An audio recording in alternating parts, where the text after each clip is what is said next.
Здравейте! Това е DriBG Test Drive, а вие ще видите новото Suzuki Vitara. Японският седеход съчетава необходимата грубост на офроуда с комфорт, компактни размери и добра икономичност. Размерите на новото четвърто поколение не жертват от комфорта и практичността на автомобила. С нормално разположени задни седалки, багажникът на седехода има обем от 375 литра. Ако те обаче се свалят надолу, полезният обем нараства до 1120 литра. Задвижването на новата Vitara става благодарение на изключително икономичен 1,6 литров дизелов двигател с мощност от 120 конски сили и максимален въртящ момент от 320 Нм. Средният разход на гориво е едва 5,2 литра на 100 км. Ако се интересувате от екологичност, то новата Vitara определено би ви впечатлила и с доста ниските си нива на вредни емисии. Японците обаче не са забравили, че сърцето на седехода са не неговите екологични и икономични показатели, а офроуд възможностите му. Тук те са гарантирани от системата за задвижване на всички колела Allgrip, благодарение на която дори и най-прашните и хлъзгави участъци не са проблем, а високият пътен просвет от 185 мм гарантира, че колата няма да ви подведе и по най-надупчените селски пътища.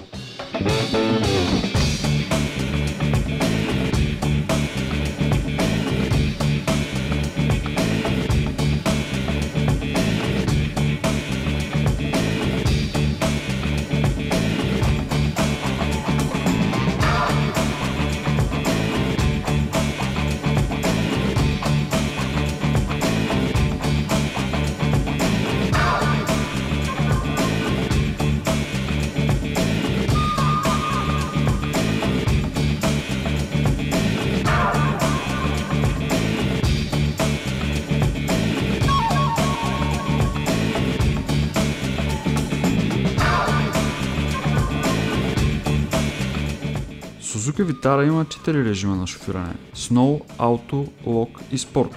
И като споменахме Sport, е редно да отбележим, че седеходът ускорява от 0 до 100 км в час за 12,4 секунди. Максималната му скорост е 180 км в час.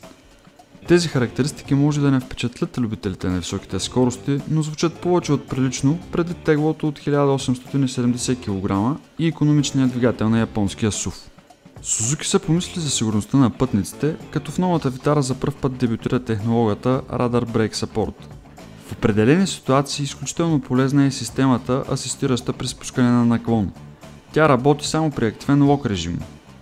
Новото Suzuki разполага още с адаптивен круиз контрол, автоматична старт-стоп система и асистент при потегляне при наклон. Интериорът на новата Vitara е снабден с всички необходими екстри, като климатик, инфотеймент система и електрически прозорци.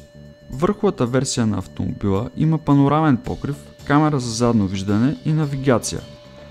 Приятно впечатление правят и отопляемите предни седалки, както и поставките за чаши и стойки за бутилки, монтирани в страничните врати. Екстериорът на седехода предлага атрактивен дизайн, чийто стил е подчертан от хромираната радиаторна решетка, модерните напоследък дневни LED светлини и симпатичните джанти. Новата Vitara съчетава в себе си множество качества, като здравина, визия и икономичност, а народният потребител ще се хареса и цената на седехода. Официалният представител на Suzuki в България продава най-върховата версия на модела само за 47 990 лева. Доста привлекателно за натъпкан с екстри офроудър. Ако все пак това ви се струва много, базовата версия на модела струва по-малко от 30 000 лева. Смятаме, че няма да изненада за никога, ако новата Vitara повтори успеха на легендарното първо поколение. Малкият японски седеход е готов да се справи с хищниците, които дебнат както по залутаните офроуд пътеки, така и по асфалтовите коловози на градската джунгла.